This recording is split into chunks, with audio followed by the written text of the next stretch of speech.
Esto que pongo aquí de interrogante es un proceso muy importante, aquí donde estamos todos los oncólogos investigando. Aquí tenemos una ventana terapéutica. Si somos capaces de llegar en este punto y corregir y volver al equilibrio, no se inicia el cáncer. Si os digo que tenemos al día más de 1000 focos tumorales en nuestro cuerpo y que nuestro sistema inmune los corrige todos, ¿me creéis? Hemos resumido 150 años de la historia del cáncer en 3 diapositivas y esto nos permite construir el concepto de oncología integrativa, porque todo lo que esté bajo la esfera de la epigenética, si tenemos de la mano la psiconeuroinmunología, de alguna parte estaremos contemplando todas las terapias mente-cuerpo que ayuden a desprogramar esa parte emocional no resuelta y es lo que marca el éxito de una remisión completa de cáncer. La pregunta es, ¿cómo de un espermatozoide y un óvulo, cuando se juntan y forman el cigoto, se va a heredar algo epigenético? Tenemos que tener niveles normales y no oxidados de colesterol, que esto es algo que las analíticas bioquímicas modernas no se contempla y este es el chivato que a mí siempre me dice, oye, tú te alimentas de tal o tú tienes un proceso inflamatorio. Vitamina D3 sola no interesa porque puede provocar calcificación, pero si le damos con vitamina K2, selenio y hierro, ahí ya tenemos todo el beneficio combinado. Nos protege el tiroides y nos protege todo el cuerpo. ¿Vale? Ese tipo de cosas es lo que digo que os tiene que seguir un profesional. Podemos entrenar la epigenética, pero desde el componente emocional, desde esta esfera psicológica. ¿Cuál es la tesis unificada del origen emocional o inflamatorio del cáncer? Que cuando tú empiezas un tratamiento de reequilibrar el microbioma o de partes más biológicas o de desprocesamiento del trauma, empiezas a notar, oye, yo no estaba tan bien. De hecho, la meditación lo que te dice es, permanece en las sensaciones del cuerpo, no te vayas a ese recuerdo traumático que te ha venido, pero convive con él. Simplemente con que te sientas escuchado es sanador, es terapéutico. Buenas tardes a todos y a todas. Es un placer estar con vosotros hoy en una tarde primaveral y un poco movidita, ¿no? Gracias por venir a pesar de la lluvia, del barrillo y demás. Nosotros nos reunimos aquí, somos un grupo se llama Asociación Amanece, que es una asociación de desarrollo personal. Y normalmente, habitualmente, hacemos conferencias, charlas aquí en la tenencia de Algarrobo Costa y bueno, es un placer que vengáis porque veo caras nuevas y que nos conozcáis. Al final de la charla vamos a tener unas infusiones y una meriendita por si queréis pasar hoy y charlar y conocernos mejor. Pues como lo he dicho, es un placer que el doctor Manuel Jiménez esté con nosotros para darnos una charla súper interesante del tema de la epigenética aplicada, claves para influir en el cáncer desde el origen de su desregulación con la mente y el sistema inmune, muy interesante. Y bueno, el doctor Manuel es doctor en biomedicina y oncología, profesor de la Universidad de UNI y UAX, oncólogo integrativo, divulgador científico y bueno, como conocemos ya su andadura un poco, y nos va a explicar sobre todo el tema de aplicación en este mundo tan interesante de la epigenética. Y ya digo, muchas gracias por venir y estar con nosotros y os dejo con un magnífico público.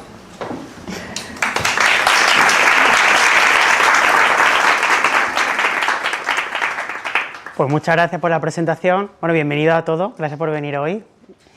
Y nada, mi nombre es Manuel, podéis llamarme Manu, podéis tutearme sin problema. Y sí, es verdad que soy doctor en biomedicina y oncología, pero bueno, fundamentalmente, aparte de toda mi trayectoria, que ahora resumo un poquito, la idea es daros pinceladas, lo más aplicado posible, de lo que para mí va a suponer un cambio de paradigma en la medicina del futuro, que ya está haciéndolo en países como Estados Unidos y Australia, y a España les falta todavía un poquito, y ahí estamos divulgadores como yo intentando pues que eso tenga cabida, ¿no?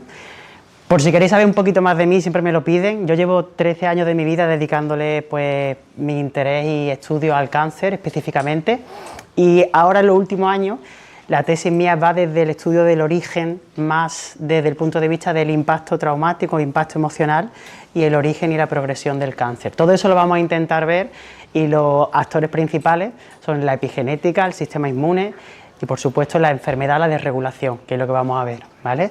Entonces he estado desde la Universidad de Málaga, hice una estancia predoctoral en la Universidad de Sevilla, estuve en Estados Unidos, en Nueva York, donde allí es verdad, os contaré varias de las cosas que hice allí.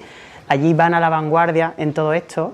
Triste es que aquí no se aplique directamente, pero bueno, vamos a intentar ver de qué manera o de lo que está en nuestra mano podemos nosotros llevarlo a cabo, ¿no? Y bueno, ahora actualmente, pues gracias a la UNIR sobre todo, aunque también la Universidad de Málaga y la Universidad Alfonso X el Sabio, la UAX, pues ejerzo mi labor desde docente, por un lado, de universidad, y también como investigador, ¿vale? Esa es un poco la vía. Os voy a dar una frase, yo soy de frases muy intensas, esta es la primera que os voy a poner, y es que la libertad nace del conocimiento. Esto sería extrapolable a decir que el conocimiento es poder. En nuestra clave o nuestra mano está el hecho de que conozcamos cómo funciona nuestro cuerpo o cómo opera la realidad más biológica para poder nosotros reequilibrarnos y llevar al equilibrio, ¿vale? No se trata tanto, muchas veces cuando hablamos de cáncer suena como a batalla, ¿no? La lucha contra el cáncer, a mí me genera mucho rechazo porque al final es la vuelta al equilibrio y cuanto más entendamos eso, mucho mejor. Voy a intentar daros las claves de eso. Y este filósofo de Países Bajos dio en la clave con que la libertad nos hace por conocer y una vez conozcamos, aplicarlo, ¿vale? Entonces, ¿qué vamos a ver hoy? Un poco ambicioso lo que os voy a contar. Yo, desde luego, apuntaos las dudas, a mí me encanta responder preguntas, cuanto más loca y más intensa mejor. Pero vamos a hacer un barrido desde el fundamento biomédico, lo que hay detrás del origen del cáncer, y veremos desde el origen y la progresión, que son dos estratos muy diferentes y que los oncólogos no llegan a explicarnos muchas veces muy bien, ¿vale? Veremos esto del entrenamiento epigenético, que tanto el que me siga más o menos me habrá oído hablar, y vamos a intentar enfocarlo específicamente a corregir esas desregulaciones. Después centraremos un bloque entero del trauma o de, digamos, los impactos emocionales no resueltos y veremos cómo eso influye muy mucho tanto en el origen como en la progresión de la enfermedad. Y veremos cómo se enlaza con el sistema inmune y con la epigenética. ¿Con ganas? ¿Sí, no? Muchas. Bueno, lo primero de todo, ¿qué es el cáncer? Preguntándomelo a mí como oncólogo molecular, esto es complicado para hacerlo muy sencillo. Es un crecimiento descontrolado, es decir, una proliferación es el término más científico, de células. Para que se dé ese crecimiento, tiene que haber pasado la célula muchos puntos de control, que esas regulaciones, digamos, se las ha saltado. Entre nosotros es que no ha llegado a ser, digamos, parada en los momentos en los que tocaba. Entonces, cuando la célula en sí misma se divide de manera descontrolada, ahí comienza el origen del cáncer. Claro, esa es la primera de las fases, que es el inicio tumoral. El término es tumorigénesis. Ya me escucharéis hablar porque más adelante volveremos a hacer mención a él. Entonces, ese proceso donde una célula normal se convierte en una célula del cáncer y se divide, se denomina inicio tumoral. Esto que pongo aquí de interrogante es un proceso muy importante, aquí donde estamos todos los oncólogos investigando, que se denomina transformación celular, ¿vale? O transformación neoplásica, es el término más fino, transformación, ¿vale? Aquí es donde pasan todos los puntos de control que ahora veremos que es bastante complejo y por eso es tan difícil abordar el cáncer, ¿no? Aquí tenemos una ventana terapéutica. Si somos capaces de llegar en este punto y corregir y volver al equilibrio, no se inicia el cáncer. Esta es la más guay porque a partir de aquí tenemos todos los focos tumorales, digamos, a raya. Si os digo que tenemos al día más de 1000 focos tumorales en nuestro cuerpo y que nuestro sistema inmune los corrige todos, ¿me creéis? Bueno, pues la realidad es que es así. Y vamos a intentar ver qué ocurre cuando esa maquinaria de reconocimiento y eliminación falla, que es lo que ocurre generalmente, ¿no? Entonces ahí es donde está, desde la oncoinmunología integral, desde lo que yo me dedico, tanto en consulta como en la parte de docencia, ¿no? Aquí es donde tiene mayor peso y mayor tasa de reversión de estos tipos de cáncer. Los cánceres milagro, aquí es donde tienen su lugar, ¿no? Después tenemos la progresión tumoral. Una vez ya se inicia la célula del cáncer, se empieza a dividir y a partir de ahí, pues, los diferentes estadios, ¿vale? Aquí tenemos, por supuesto, otra ventana terapéutica. Aquí es donde más estudiado y más patente tiene el hecho del origen emocional de la progresión de la patología, pero ya veremos que no es solo en la progresión, sino que también va a ser en el origen, ¿vale? Realmente, todos esos puntos de control que os he dicho, eso llevamos los científicos entre guerreando y no a ver cómo clasificamos a esas desregulaciones y las hemos clasificado en 14 características del cáncer, ¿vale? Aquí os presento 10, ¿vale? Desde las más relevantes o las que tienen más peso, unas tienen más peso que otras, ya adelanto, como es la parte de la inestabilidad genómica, la parte de la inflamación. Esta inflamación da lugar a que se evada al sistema inmune, o que se induzca la proliferación, o su primo hermano, que se evadan estos supresores del crecimiento, ¿vale? Todas ellas tienen mucho estudio y tendrán más o menos repercusión, estarán más o menos patentes en una célula del cáncer. No es lo mismo una célula de cáncer de mama que una célula de cáncer de pulmón. Y si os digo ya que de cada tipo, cáncer de mama ejemplo, hay 400 subtipos tumorales diferentes de cáncer de mama, apaga y vámonos, ¿no? Esto es realmente complejo. Estudiar estas características es donde realmente tenemos el peso de poder revertir o no la enfermedad. Que sepáis que hay muchos fármacos en muchos casos, hay muchos tratamientos dirigidos que se llaman, no quimioterapias como tal, sino tratamientos dirigidos. El que más nos suena es la inmunoterapia, ¿vale? Que ya podemos dar de una manera combinatoria uno u otro y podemos ya en algunos tipos de cáncer decir que hay tasa de éxito, ¿vale? Importante, los 4 que me quedaban por decir, fijaos, se descubrieron mucho más tarde, se añadieron a la lista más tarde y tienen incluso más peso que algunos de los 10 que he comentado anteriormente. Fijaos, uno de ellos es el microbioma polimórfico, es decir, todo el componente del microbioma ejerce gran función, ya no solo a nivel neurobiológico, que lo veremos, sino a nivel sistémico, en todo el cuerpo. Es uno de los hallmarks del cáncer, una de las características que microbioma polimórfico, es decir, que no esté regulado, igual a cáncer en pocos años, y esto es tal cual así, ¿vale? Así de patente. Y el que a mí más me gusta, el que mi tesis me cambió la vida desde que fui a Estados Unidos y volví, porque yo me especialicé en epigenética, es la reprogramación epigenética. Ahora veremos en detalle lo que es la epigenética, pero básicamente es que la genética es la que es, pero con estos factores que epi por encima regulan la genética, veremos si somos capaces de que se genere la patología, en este caso cáncer, u otras patologías o no, ¿vale? Las preguntas del millón, como yo digo, les digo a mis alumnos, ¿tienen igual peso unas características que otras? Pues ya adelanto que no. ¿Dependerá del tipo de cáncer? Por supuesto. De hecho, del mismo subtipo de cáncer, yo he visto casos de gemelos, existen diferentes contribución de estas características, lo cual nos explota un poco la cabeza, pero es tal cual así. Y también tenemos que tener en cuenta si hablamos de la iniciación o la progresión tumoral. Ya adelanto que la genómica, la epigenética, la inflamación, la evasión del sistema inmune, estas 5 suelen ser las que están más por arriba, las que, digamos, entre nosotros, las que tienen más peso, ¿vale? Pero depende del subtipo tumoral. Lo mismo nos encontramos uno que está desregulado a nivel energético. Eso de las mitocondrias, ¿nos suena? Pues esas mitocondrias, si tienen algún tipo de malformación o de fallo, pueden iniciar el cáncer, ¿vale? Esto es un poco una idea muy general. Hemos resumido 150 años de la historia del cáncer en 3 diapositivas para que os llevéis un poquito la idea general de todo esto. Claro, ¿cuál es el objetivo de la oncología personalizada? En lo que nos encontramos, pues, profesionales como yo, ¿no? Primero, caracterizar al tumor frente a todas estas propiedades, ver a nivel de ensayos preclínicos, que es, digamos, investigación en laboratorio, lo que yo he hecho tantísimos años, y describir nuevos biomarcadores, es decir, esos biomarcadores que nos dicen si se va a comportar bien el cáncer, se llaman predictivos, o si podemos diseñar un tratamiento, se llaman de objetivo o target en inglés.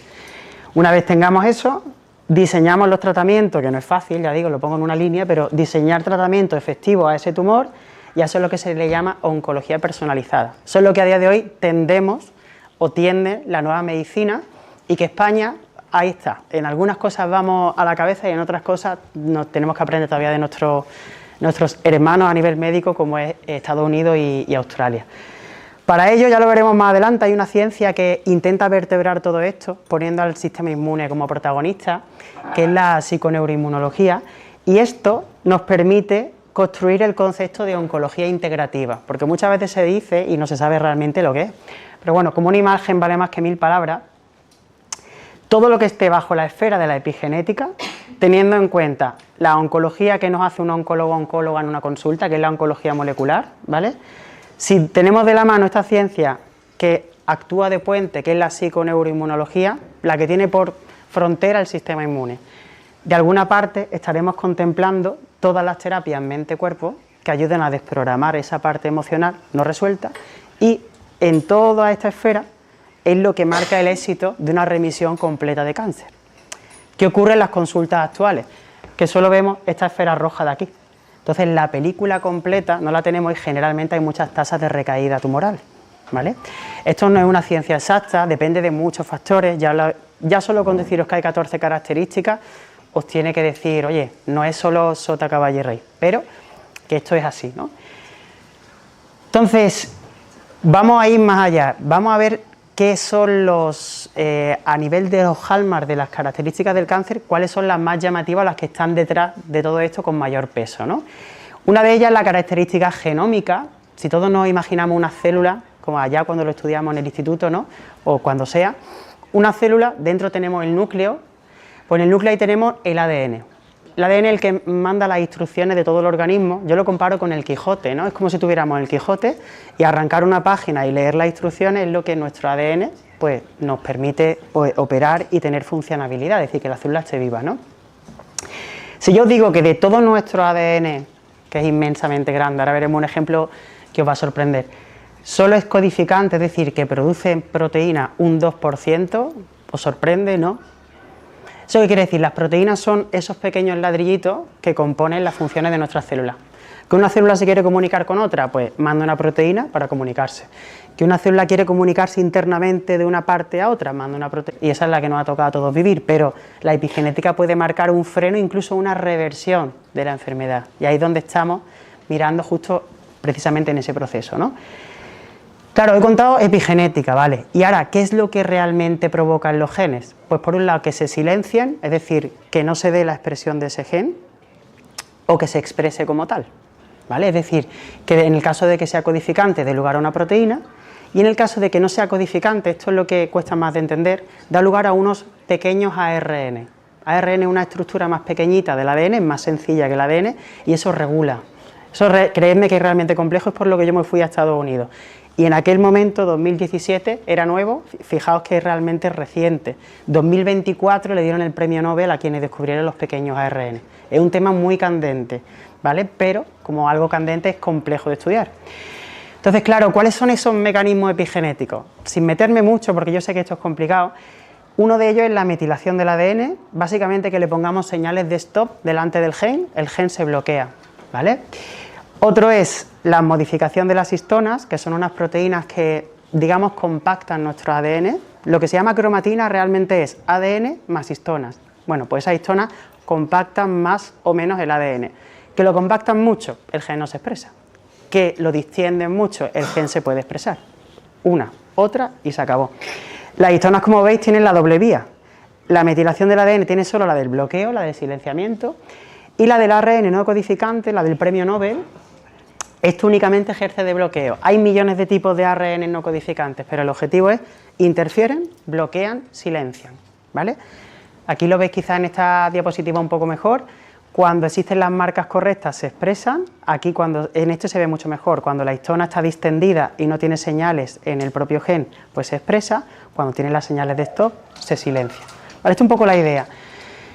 Claro, ¿cuáles son las conclusiones que podemos extraer de todo esto en cuanto a enfermedad y específicamente en cáncer? Si nosotros expresamos un gen cuando no toca, cuando ese gen no debería de estar, a ese gen en cáncer se denomina oncogen, ¿vale? Entonces, si ese gen se encuentra cuando no debería de estar, promociona y da lugar a la patología, en este caso al cáncer en sí mismo. Por otro lado, si se silencia un gen que no toca silenciarse, mi tesis doctoral la hice entera en esto, que es genes supresores de tumores, es decir, genes que frenan el inicio del cáncer. El más famoso es P53, que es el guardián del genoma, ¿no? Si nosotros tenemos mutaciones a nivel de este gen o se silencia cuando no toca, el cáncer avanza. Es uno de los puntos de control más fuertes, ¿vale? Entonces, claro, aquí igual tenemos el proceso patológico. ¿Se puede revertir este proceso a nivel epigenético?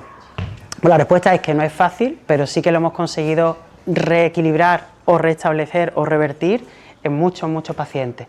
Si se expresa cuando toca en este caso, volvemos a ese estado de equilibrio y tenemos un estado libre de enfermedad. Depende del avance de la enfermedad el que se pueda revertir de manera completa o parcial, ¿vale? O de manera crónica, como se dice actualmente. E igualmente, si se silencia cuando toca, pues se silencia y entonces pues volvemos a ese estado de equilibrio. Claro, aquí vamos a otro paso, a otra capa más allá. Una de las cosas que a mí me impactó de cuando estuve en 2017 en Nueva York fue este concepto que se llama epigenética transgeneracional o transpersonal. No sé si os suena. Esto es lo que se conoce como los traumas heredados, ¿no? Hasta no hace mucho, hasta 2017, esto era poco más que misticismo y espiritualidad y brujería, pero desde entonces está demostrado a nivel científico de manera muy categórica. De hecho, se ha demostrado hasta 5 generaciones y hay estudios actualmente en curso que quieren demostrarlo hasta 12 generaciones. Pero claro, coge tus muestras de 12 ancestros, ¿no? Es complejo, realmente, ¿eh? Lo que quiere decir esto es que existen cambios a nivel de esos mecanismos epigenéticos, que ya soy experto en esos mecanismos, y eso se hereda. La pregunta es, ¿cómo de un espermatozoide y un óvulo, cuando se juntan y forman el cigoto, se va a heredar algo epigenético? La idea es que, hombre, lo genético sí, porque tiene un pronúcleo uno y el otro núcleo y se juntan, ¿vale? Y ocurren cosas. Pero lo epigenético, esto fue el principal escollo, la principal antorcha de guerra que le echaron a estos grupos de investigación y por fin se ha demostrado, y hay mucha ciencia detrás de esto, y os vengo a contar, ¿vale? Pero para que hagáis una idea, la epigenética del cáncer se descubrió en 2004. Yo empecé la carrera en 2007. En una asignatura de refilón me explicaron la epigenética. O sea, teniendo en cuenta eso y que como tal la epigenética transgeneracional no llegó hasta 2017, por aquí, pues es algo relativamente nuevo. Cuando hay algo nuevo que rompe un dogma, siempre van a convivir dos ideas antagónicas y ese es también parte del avance de la ciencia, ¿no? y en lo que estamos.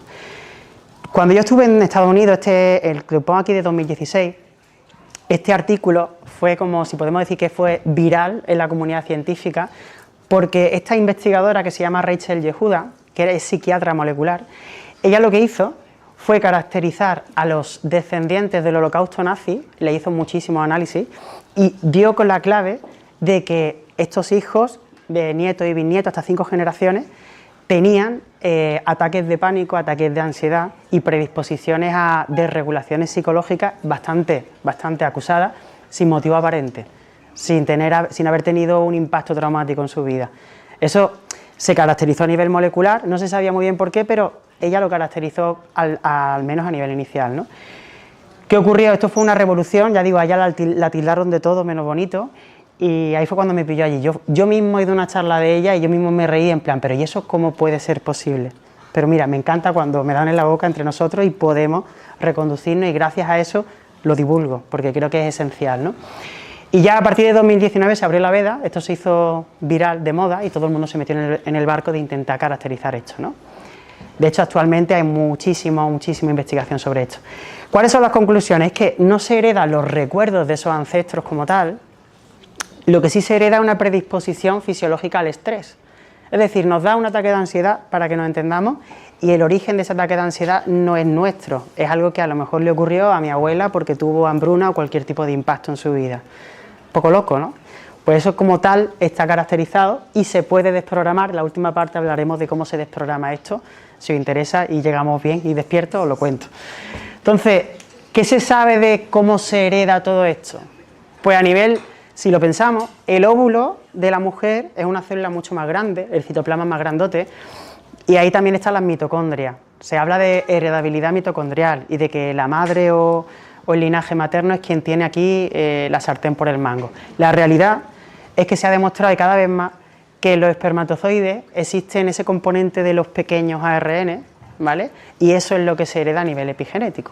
Y en la parte de la mujer, en la parte del óvulo, están estos pequeños ARN, pero sobre todo las marcas de las histonas. Y vamos más allá. Seguramente os sonará de psicoterapia el término de proyecto sentido, que tiene mucho que ver con el tratamiento de lo que en el periodo de gestación, ¿no?, los impactos emocionales que tuvo la madre, ¿no? Hay mucha investigación de esto actualmente, por suerte, y el ambiente intrauterino materno es de los mecanismos más estudiados a nivel epigenético, ¿vale? Que lo digo para que cuando algún médico o médica os diga que eso no tiene evidencia científica, hacer una foto a esto y se lo mandáis, ¿vale? Porque esto puede ayudar a desprogramarnos de determinados componentes emocionales que no sabíamos que teníamos, ¿no? Aquí lo pongo un poco por esquema, esto es un óvulo, esto es un espermatozoide y los diferentes mecanismos, ¿no? Así que sepamos que esto se hereda, ¿vale? Yo esto es más lo mío y por eso le pongo pasión. Entonces, claro, vamos a ver cómo podemos llegar a entender o enlazar esto con el cáncer, pero antes tenemos que ver, oye, cuáles son los procesos que hay detrás de los factores que hacen que se inicie el cáncer o que progrese el cáncer. Básicamente, para que nos entendamos, cómo podemos fusionar la epigenética con el sistema inmune, con el inicio del cáncer. Porque los enlaces no están claros. Y ahí es donde está mi tesis, donde yo investigo y donde os lo vengo a contar, ¿vale? No es fácil, también os digo. Si os enteráis de todo, yo me quedo súper feliz. Lo primero, me vais a escuchar mucho hablar de los ejes. El eje HPA, el que más les suene, es hipotálamo, hipófisis adrenal. Lo primero que ocurre siempre es cuando hay un impacto emocional no resuelto, fallecimiento de alguien o algo más pequeño, que te chillen por la calle. Este tipo de cuestiones generan una desregulación a nivel de aumentar los niveles de estrés, el cortisol elevado, y nuestras células en nuestro sistema inmune se hacen como inmunes, invulnerables al cortisol. El cortisol lo que hace es bajar el sistema inmune. Pues imagínate que hay mucho cortisol y el sistema inmune no baja. Esa es la primera señal de alarma, señal fisiológica, ocurre de verdad y a todos nosotros, ¿no? Entonces, aquí además el siguiente paso, porque esto es secuencial, se activa el sistema nervioso simpático que se llama. Hay una serie de factores que seguro os sonarán, noradrenalina, que son catecolaminas, que lo que mantiene el sistema como tensionado. No solo es el impacto fisiológico, el sistema inmune no responde, sino que todo empieza como a tensionarse. Vale. ¿Qué ocurre? Que ocurre, esta palabra me encanta, que es disregulación inmunitaria, o lo que es lo mismo, la inmunovigilancia del sistema inmune frente al tumor baja. Nuestras células que lo hacen, que son los linfocitos, se vuelven menos espabilados, para que nos enteramos, y esos 1000 focos de inicio tumoral que tenemos al día, pues a lo mejor pasan por alto 5, 6, eso un día, otro día, otro día, otro día, ¿vale? El sistema inmune en alguna de estas barridas puede ir eliminándolo, pero ¿y si eso no ocurre? Con que un foco vaya para adelante en cuestión de un mes, ya tenemos un tumor de 1 milímetro. Yo no quiero asustar a nadie, porque esto nos ocurre a todos diariamente, el que más o menos 1000 focos tumorales tenemos. Pero en este punto, solo en el punto 3, es donde ya se produce esa desregulación, ¿vale? ¿Qué más? Pues bueno, esto es como una cascada. Si el sistema inmune no reconoce a las células que toca, pues lo que hace es intentar de alguna parte, sabe que algo no va bien, pero no es capaz de hacerlo. Las células funcionan así. Entonces lo que manda son señales inflamatorias. Inflamación es como si fuera una alarma. Oye, ven aquí, sistema inmune. Pues pone focos de inicio o focos de inflamatorios a lo largo del cuerpo, diseminados, ¿vale? Esa expresión que escuchamos, es que me siento inflamado, de ayer a hoy no veas, la barriga plana, ¿no? Y este tipo de cosas tienen que ver una parte con el microbioma. Aquí inducimos un proceso que se llama autofagia. Autofagia es que los componentes de la célula se degradan, se reciclan y la célula pues obtiene energía de sí misma, ¿no? De lo que tocaba renovar, de los orgánulos que estuvieran a punto de caducar, para que nos entendamos. Si eso se aumenta en el número de horas, a las 24 horas esa autofagia es muy sostenida y existen ya procesos de apoptosis, es de muerte celular programada. Fijaos que nadie se quiere morir, si a bote pronto nadie se quiere morir, ¿no? Pues una célula tampoco. Ese suicidio celular depende de muchos factores y muchas señales. Pues fijaos, tenemos que llegar a unas 24 horas de inanición para que el cuerpo entienda, oye, que me voy a morir. En ese me voy a morir, pues empieza a reciclar de lo propio que tiene y tira de lo más defectuoso. Hay veces que lo hace bien o no, pero si esto se hace como hábito mantenido en el tiempo, estaremos más renovados que una persona que no lo haga, ¿vale? El ayuno es de las cosas que siempre se recomienda, sobre todo en procesos de cáncer y en tratamiento activo, que muchas veces en el propio hospital de Málaga, en Carlos Haya o Virgen de la Victoria, te ponen la típica magdalena y el zumo con azúcar justo después de la quimioterapia y tú dices, cuando lo habitual es esos días que sea un ayuno controlado, ¿vale? Controlado, ojo, cuidado, que tiene que tener un seguimiento, ¿vale?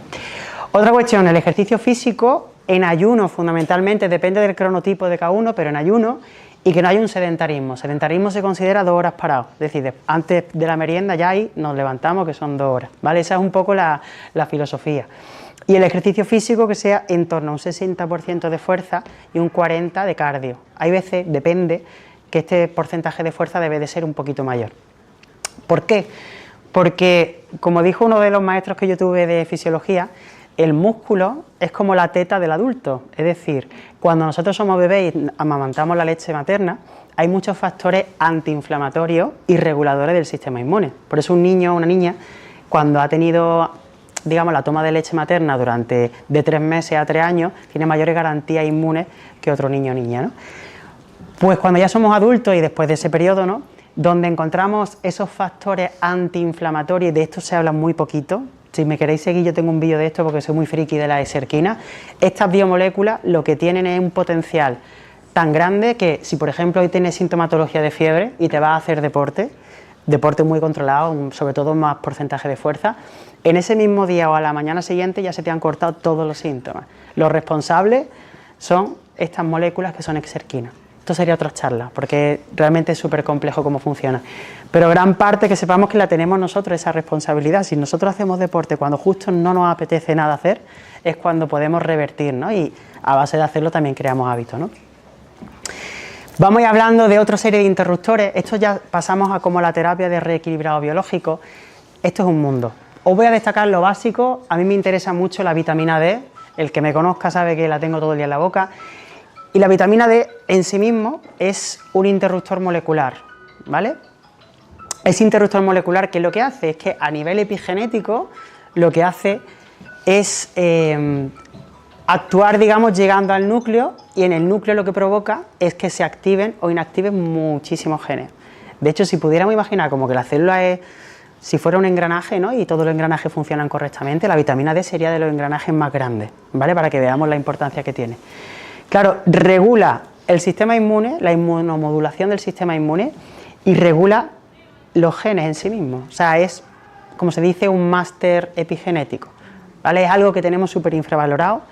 El aporte de vitamina D, que todo el mundo me lo pregunta, más real que podemos obtener es desde el hígado animal. Desde otras fuentes, ahora lo veremos, sobre todo de suplementación es mucho más fácil, pero sobre todo que tengamos en cuenta que tenemos que tener niveles normales y no oxidados de colesterol, que esto es algo que las analíticas bioquímicas modernas no se contempla. Y este es el chivato que a mí siempre me dice: oye, tú te alimentas de tal, o tú tienes un proceso inflamatorio. Porque cuando tenemos niveles normales de colesterol, entendiendo por normal que puede estar un poco por encima de lo que marcan la analítica, que eso es otro melón, que podemos entrar si queréis, lo importante es que los niveles no estén oxidados. Oxidado es como un colesterol de mala calidad, donde el origen probablemente haya sido de algún tipo de grasa de mala calidad, básicamente, o de azúcares de mala calidad. Y eso provoca una inflamación.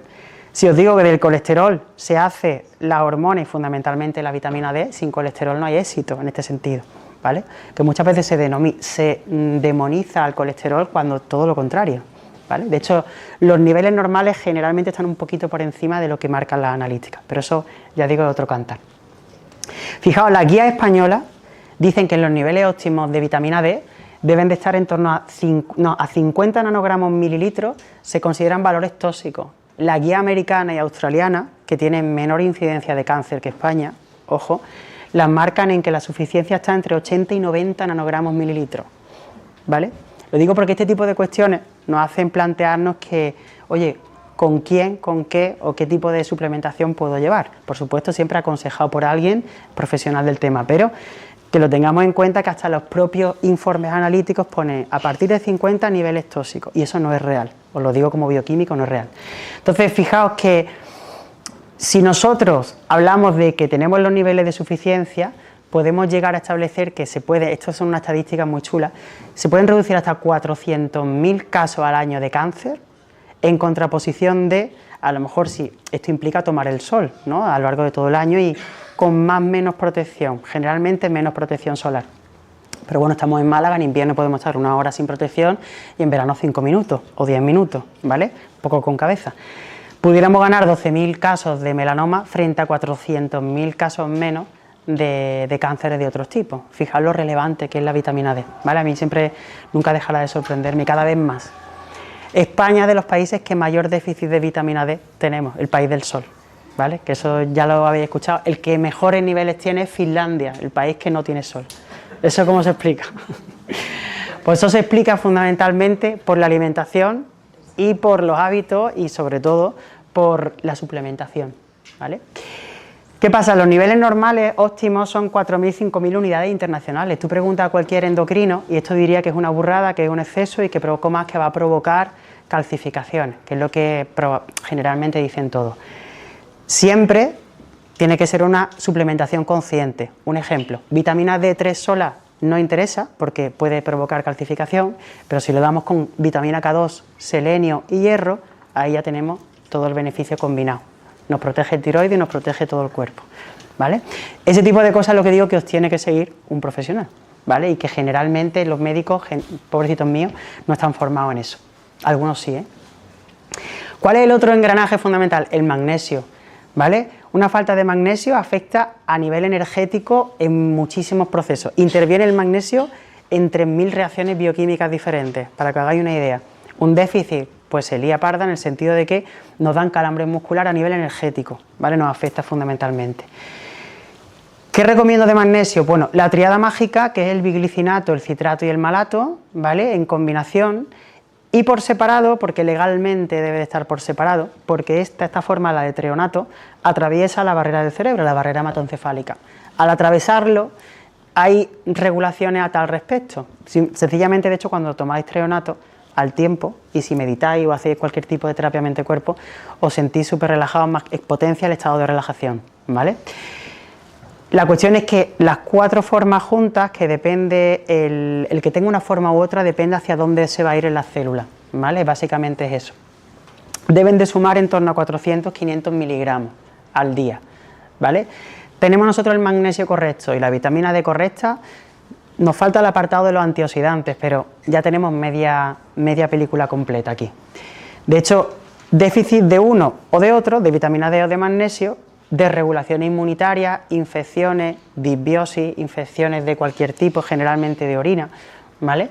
Que quien más y quien menos, pues bueno, contad el número de resfriados que tenéis al año, ¿vale? Y mirad los niveles de vitamina D. Solo os animo a que hagáis ese experimento, ¿vale?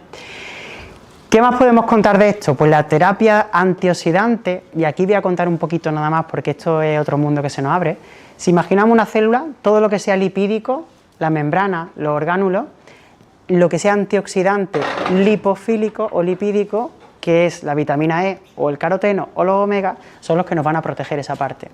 La parte soluble, ¿quién la protege? Pues nuestra amiga la vitamina C y el componente de glutatión, ¿vale? Que el glutatión ya, dependiendo de en qué cuestión y qué formato, podemos aportarlo más o menos fácil, que se aporta generalmente por precursores de glutatión, ¿vale? Este es un poco el entramado general de toda la parte biológica que podemos tomar.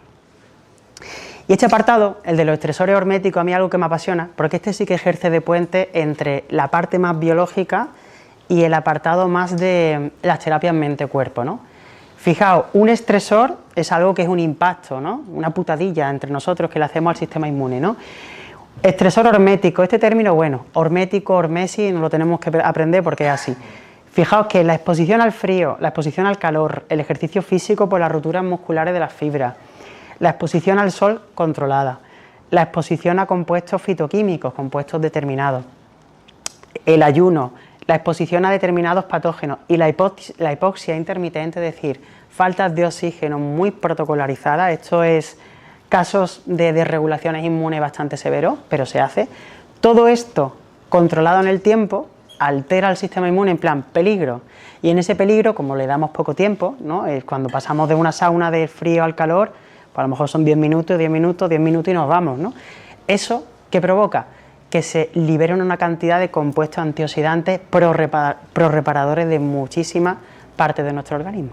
Yo considero que los estresores horméticos también van a ser parte de la revolución del futuro. Probadlo, simplemente probad una ducha de agua fría por las mañanas, la de por la noche caliente, y hacer esos contrastes durante una semana, a ver cómo os sentís, ¿vale? Bueno, pasamos al bloque que yo quería llegar. Realmente hemos dicho... Ahora llegaremos y haremos una síntesis de toda la charla. Créeme que en una diapositiva se resume todo el rollo que estoy contando.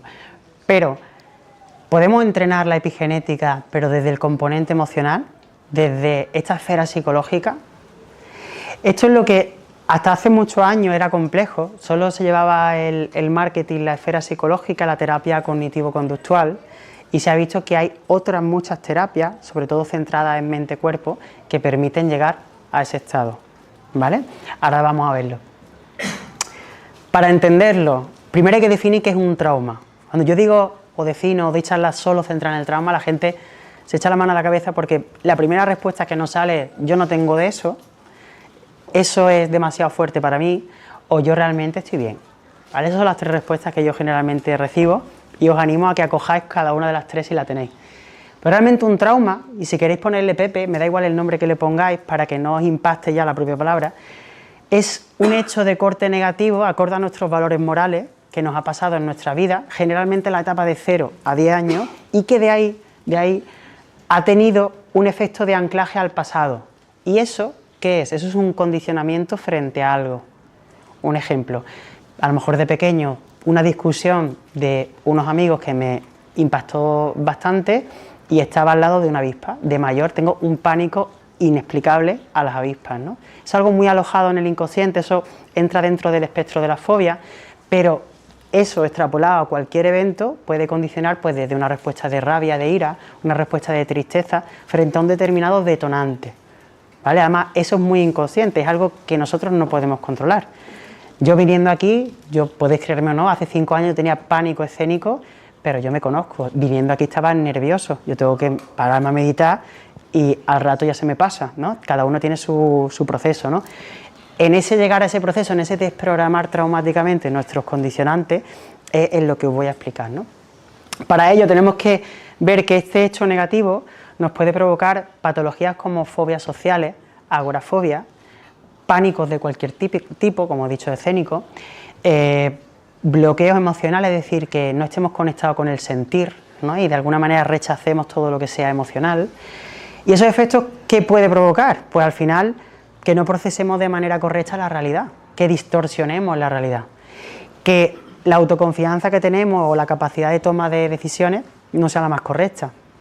Y ahí estaréis conmigo en que forma parte de muchos de los condicionamientos que vemos por la calle, ¿no? o incluso familiares nuestros o cualquier cuestión, ¿no? Y a partir de identificarlo está la clave de poder desprogramarlo. Lo más difícil de todo, más que desprogramar, que sí, es identificar un patrón. Oye, yo me sale este tipo de reacción, ejemplo, voy por la mañana en el coche y me pitorrean, me sale una rabia completamente inconsciente y visceral, ¿no? ¿Eso de dónde viene? Pues eso, por lo que sea, es mi detonante, ¿no? Cuando el otro camino, ¿cuál sería? Pues que a lo mejor me pitorreen y yo sigo con mi música tan tranquilo y tan sereno, ¿no? Eso es un poco el saber ver la otra cara de la moneda, el otro camino, es parte de encontrar qué maneras tenemos nosotros de reprogramar o resignificar un condicionamiento, ¿vale? ¿Vale? Y eso da lugar a riesgo de patologías crónicas. El sistema inmune no reconoce lo que está mal, pues empieza a caer todo.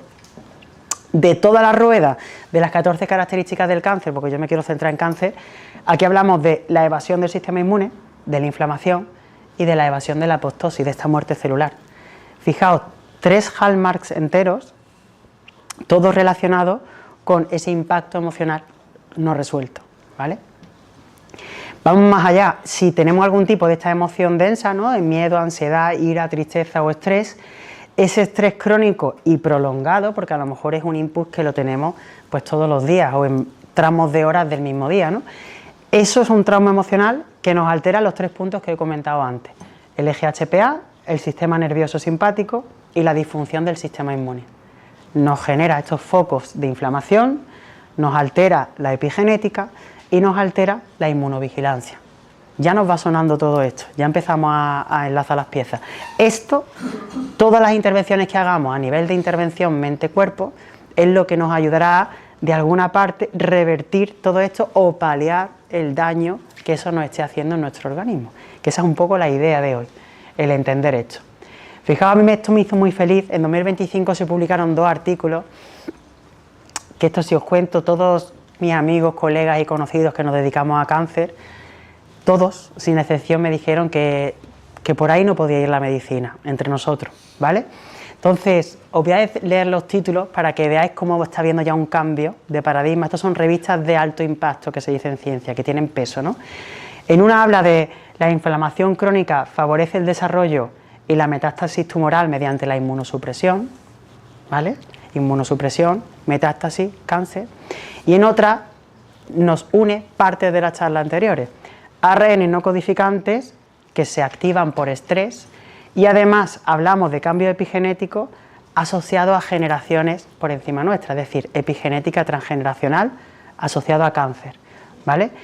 Estos 2 artículos, 2025, están siendo una revolución, están siendo muy criticados y realmente aquí es donde reside el cambio que yo estoy contando y es lo que marca que países como Estados Unidos, independientemente de las cuestiones que tengan a nivel de presidencia y de otras cuestiones, a nivel médico, a nivel oncológico, mejor dicho, están a la vanguardia de este tipo de cosas, porque estas 2 publicaciones son americanas, ¿vale?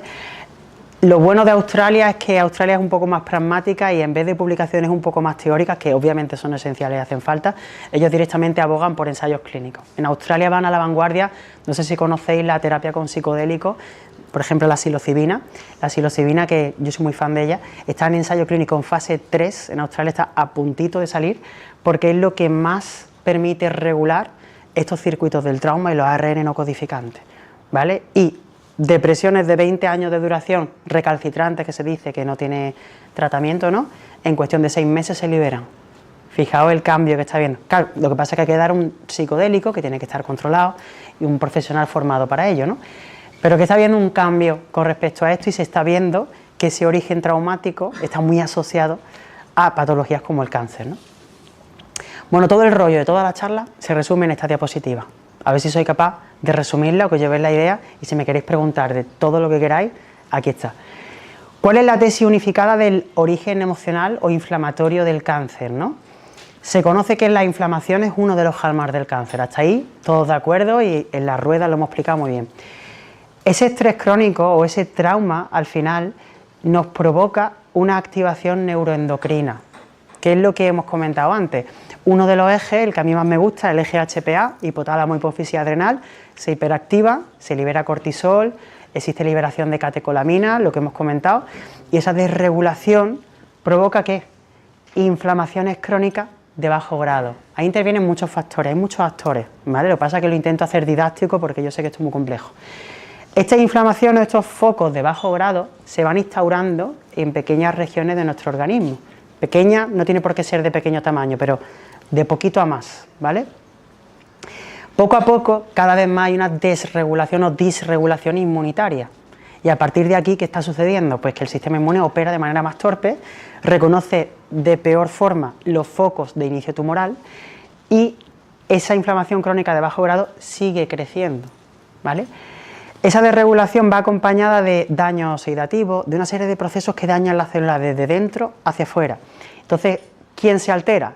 Los genes por un lado, la regulación de los genes y la epigenética. Entonces es como una cosa, otra.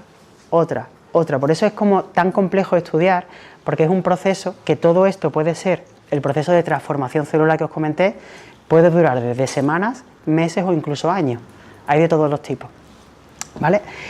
¿Qué encontramos aquí? Pues el microambiente tumoral, es decir, cuando ya llegamos a una región de foco que ha crecido tanto que el sistema inmune ya no puede casi penetrar y existe pues crecimiento de células del cáncer, ya ha habido una iniciación, ahí tenemos lo que se llama un microambiente tumoral, primera vez que os lo nombro. En ese microambiente tumoral, que por supuesto es proinflamatorio, ahí ya, para que lo entendáis, es como que se forma una barrera, ahí ya el sistema inmune es muy difícil que entre. Se genera además un ambiente ácido, baja el pH, a las células del sistema inmune no le viene bien ese pH, una serie de condicionantes para que ahí no entre nadie y nadie pueda alterar ese crecimiento tumoral. La pregunta es, ¿qué le motiva a esa célula del cáncer o a ese tumor en sí mismo el crecimiento, ¿no? ¿Qué provoca que quiera de alguna parte alterar su propio organismo? Porque son células nuestras realmente, ¿no? Pues realmente es que tienen ese instinto de supervivencia como nuestras propias células y como tal, si gano una mutación, que esa mutación me permite derivar un vaso sanguíneo de la persona hacia mí, pues ¿eso qué hago? Porque realmente es lo que yo haría si fuera una célula sana. Esa es la psique que hay detrás de la célula del cáncer. Lo que pasa es que nuestra propia célula, el derivar ese vaso sanguíneo acarrea muchos problemas, cansancio y fatigas crónicas, y que ese cáncer se disemine. Y ahí es donde hablamos ya de los casos de metástasis, que es la progresión tumoral, la invasión tumoral y la metástasis. Fijaos que es una escalera muy secuencial, pero que es, digamos, de las primeras veces que yo he visto a alguien divulgar sobre eso. En Estados Unidos sí hay un poquito de más personas que asocian estrés crónico y trauma con progresión tumoral e inicio tumoral del cáncer, ¿vale? ¿Qué está en nuestra mano? Está la pregunta, ¿no?, que nos tenemos que hacer. Respiramos un poco hondo, ¿no? ¿Qué está en nuestra mano de qué podemos hacer para que no lleguemos a ese estado? Porque ya os adelanto que todo esto es casi que asintomático. Cierto es que cuando tú empiezas un tratamiento de reequilibrado del microbioma o de reequilibrado de partes más biológicas o de desprocesamiento del trauma, empiezas a notar, oye, yo no estaba tan bien, pero hasta que no llegas a ese momento no eres consciente realmente del cambio físico, ¿no?, de que estabas viviendo, ¿no? Entonces esta es la pregunta que nos tenemos que hacer. ¿Qué está en nuestra mano? ¿Con qué terapias mente-cuerpo se pueden erradicar estos focos inflamatorios? Silentes, porque no tenemos síntomas, ¿no? El que sea más sensible lo siente, pero la mayor parte de la población no siente nada, ¿no? Pues bueno, os la ordeno un poco cronológico y científico, ¿vale? No, el orden es un poco así, no quiere decir que sean más o menos importantes. La de siempre, la terapia cognitivo-conductual, más psicológica, la terapia EMDR, que no sé si la conocéis, pero ejerce gran función en desprogramación del trauma. El mindfulness y la meditación, que ahora os pondré un caso concreto, ¿vale?, de esto para que lo sepáis. El tapping, que no es más que el darnos con los dedos en determinadas regiones, que por ahí inerva el nervio vago, que ahora lo veremos también un poquito en profundidad. Terapias somáticas, como por ejemplo vibroterapia, en esto hay una revolución. Hay una clínica oncológica en Estados Unidos que ha conseguido desprogramar con unos equipos de sonido electromagnético, no es solo sonido a nivel mecánico, ha conseguido eliminar metástasis, y yo necesito ver más publicaciones de eso para creérmelo, ¿no? Pero que por aquí hay mucho avance también. Yoga Kundalini o yoga en general y pilates, porque es lo que hemos comentado, el trauma se aloja en diferentes partes del sistema nervioso periférico. La parte de terapia energética, como por ejemplo la acupuntura, ¿vale?, que es mucha liberación energética en determinados puntos del organismo.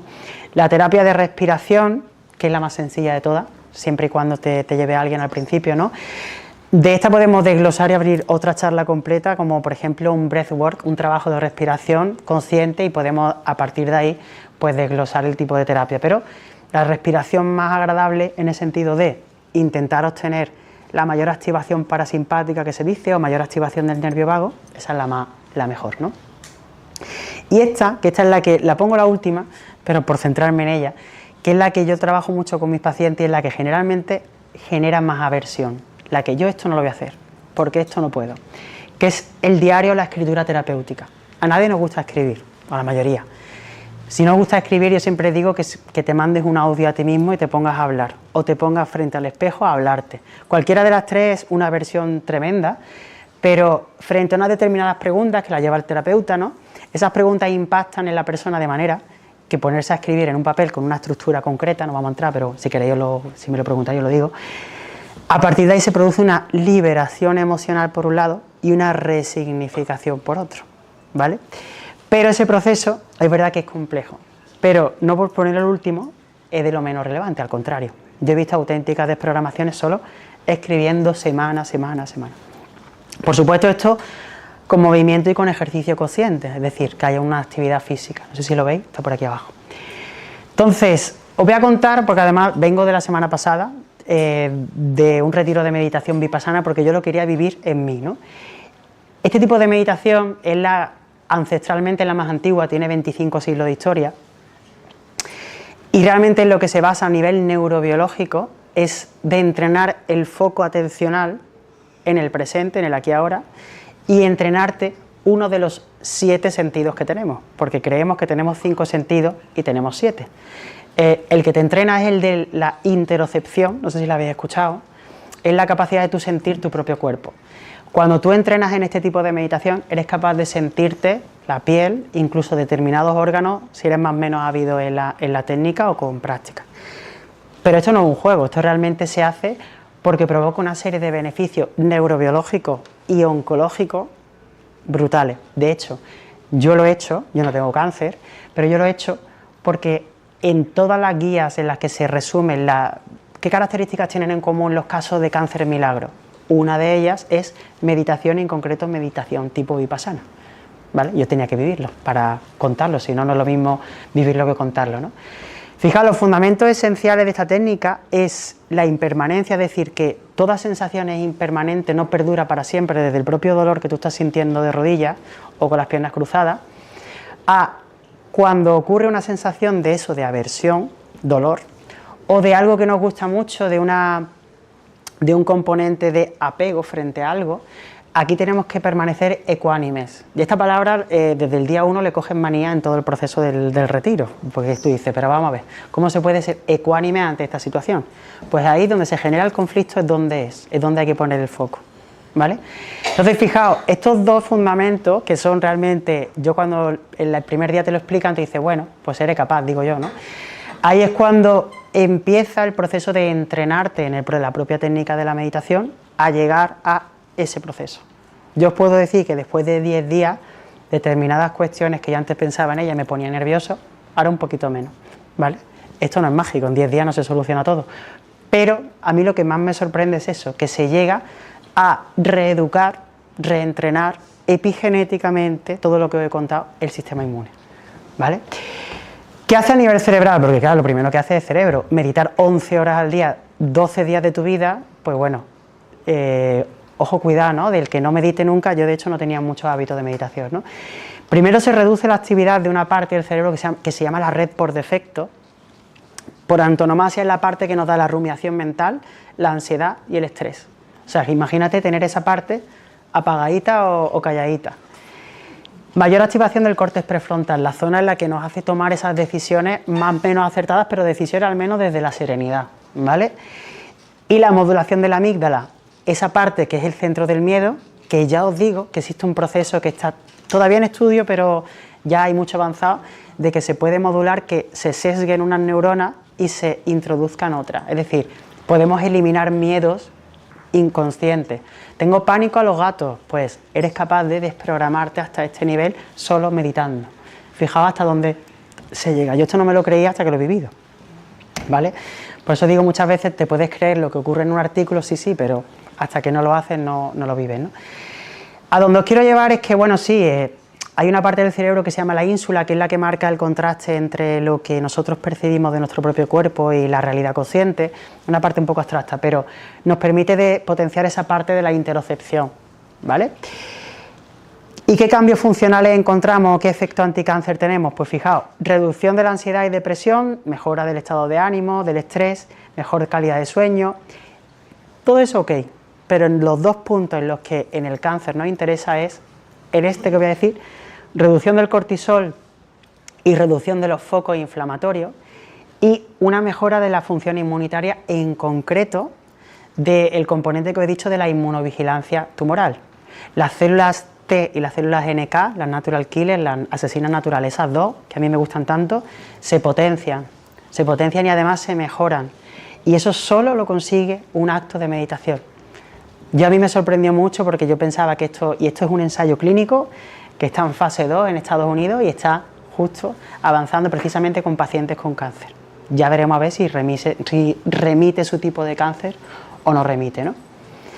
Entonces, ¿qué me queda? Os cuento esto, que es sobre la estimulación vagotónica o del nervio vago, al que más y al que menos nos sonará este nervio, porque además nos recorre desde la región más cefálica a la región más caudal e inerva casi todos los órganos. Y además, en ciencia, esto se estudia mucho, hay fibras que son aferentes y eferentes, que van en un sentido o en otro. Pues se ha comprobado que hay más en el sentido ascendente al cerebro. Por lo tanto, es como un sensor de todos nuestros órganos hasta nuestra parte más cerebral, más encefálica, más ejecutiva. Si os digo que los traumas se alojan en la región del sistema nervioso periférico, ahí es donde os digo que gran parte se alojan en determinados tramos, regiones, funciones, neuronas del nervio vago. Y en esa hay muchísimas bibliografías y muchas técnicas enfocadas ¿a qué? A reducir esa carga del nervio vago, ¿vale? De hecho, os sonará el término de coherencia cardíaca, no sé si os sonará. Gran parte de eso viene por las inervaciones propias del corazón hacia las inervaciones propias del cerebro, y en este eje mucho tiene que decir más el corazón porque siente antes que el cerebro, ¿vale? Cuanto más entrenados estemos en ese sentido de la interocepción, de las sensaciones del cuerpo, pues mucho mejor, porque más, digamos, más ecuánimes, como os he dicho, más neutros estaremos frente a determinados eventos que puedan suceder en nuestra vida, ¿vale?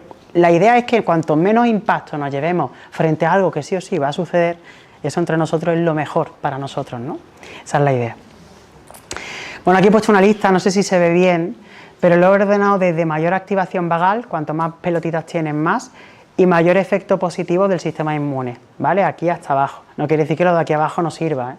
Pero, por ejemplo, lo más sencillo que podemos hacer, determinados tipos de respiración, sobre todo que el tiempo de exhalación sea más largo, siempre, ¿vale? Después, fijaos, la risa auténtica de tus propios miedos, la risa en cuanto a mofarte de ti mismo, eso en el puesto número 2.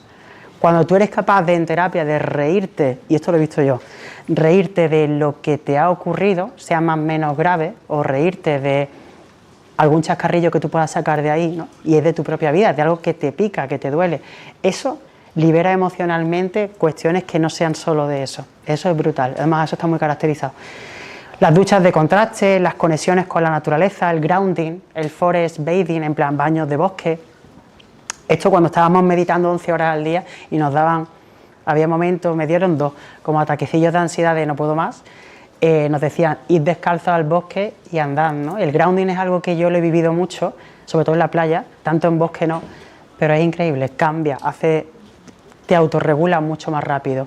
Hay poca ciencia con respecto a eso, porque ahí intervienen una serie de fenómenos de física cuántica que muchos científicos no quieren entrar, pero somáticamente como tal es un hecho, ¿no? Por ejemplo, la emoción de la gratitud real, yo realmente agradezco, pero no gracias, no, agradezco con emoción de agradecimiento el estar hoy aquí y que vosotros estéis dedicando vuestro tiempo a mí a escucharme. Es un ejemplo un poco que lo puedo decir yo nada más, pero pensad en algo que agradezcáis y que de verdad lo sintáis. Eso, esa sensación de expansión, libera también a nivel somático, es un neuroinmunomodulador. Todo esto que pone aquí en rollo es que activa las células NK, activa los linfocitos y regula la biología del cortisol. Ese es el resumen de lo que hace, ¿vale? Por ejemplo, dar abrazos de más de 2 minutos, la meditación vipassana, en el momento más avanzado de la meditación, que es que tú eres capaz de escanearte tu propio cuerpo, ¿no? Es el punto más avanzado después de los 12 días. Esas prácticas, por ejemplo, que tengan que ver con repetición de mantras, repetir el OM, la propia vibración, la higiene del sueño, el contacto con animales, una cosa muy sencilla que es el automasaje facial en la zona de la carótida, todo esto nos permite estimular vagotónicamente pues, el nervio vago y nos hace desprogramarnos de lo que podamos tener. Claro, llegado a este punto, y esto es lo último, lo prometo, es con todo lo que hemos dicho se puede recablear o reprogramar un trauma, porque claro, hablamos de un trauma y decimos, realmente integras ese duelo no resuelto o integras cualquier tipo de impacto, ¿no? Pero realmente cuando sucede ese detonante, el impacto emocional, aunque sea más en pico y menos tiempo, porque ese es el objetivo, un monje budista, tú le das la peor noticia de su vida y el pico que se le da es un pico de impacto emocional muy elevado, pero dura muy poco tiempo, segundos, 1 minuto, ¿vale? Nosotros pues nos quedamos enganchados, hacemos un apego de la emoción, no es malo, simplemente que tenemos que entrenarnos, no es más que eso. Esa integración en realidad va muy ligada al recableado. Hemos hablado de la neuroplasticidad, pero la neuroplasticidad no es mágica, no es algo que ocurra al 0% o al 100%. Tiene sus escalas de grises y el proceso de decondicionamiento dura muchos años. De hecho, hay teorías que dicen que como la tasa de renovación de las células del cuerpo dura de 7 a 8 años, que mínimo 7 a 8 años. Yo discrepo un poco porque depende un poco de la persona y del devenir del proceso de la persona, pero años dura. Entonces, claro, en ese proceso hablamos de un recableado de las conexiones neuronales. Y aquí investigadores tan importantes hay muchísimos, ¿vale? Pero yo quiero destacar a 3 porque han sido los que han abierto camino. Nuestro mayor orgullo patrio, como es Santiago Ramón y Cajal, porque le dieron el premio Nobel, él descubrió la neurona y los atlas de Cajal, yo que lo estudié en la carrera, son auténticas obras de arte. Si tenéis oportunidad, ponerlo en Google, atlas de Cajal, él dibujaba, que era increíble, ¿no? Fijaos que él solo lo describía a nivel anatómico, que no funcional. Describiendo solo a nivel anatómico el cerebro humano, decía, toda persona puede ser, si se lo propone, escultor de su propio cerebro. Fijaos, qué profundidad, ¿no? En el 1950 y pico creo que era. O sea, de ahí damos un salto más molecular, más funcional. Investigadores como Bruce Lipton, yo me identifico mucho con él porque él es biólogo celular y es investigador y profe de universidad. Y él habla de que nosotros no somos víctimas de nuestros genes, sino que somos los arquitectos de nuestra propia biología, un poco en la tesis de Cajal. Y dice, tus creencias, y se refiere a las creencias limitantes, actúan como filtros en la percepción, cambia esas creencias y cambiarán la percepción de la realidad. Suena muy bonito porque llegar a este punto realmente es llegar a un punto en que me está sucediendo algo que me sucedió hace 4 años, pero lo estoy viendo con este otro camino, de esta otra salida, y además me lo tomo como un reto. Con que hayamos conseguido esas 2 cosas, ya nos podemos aplaudir a nosotros mismos porque ya es un cambio de creencia, ¿vale?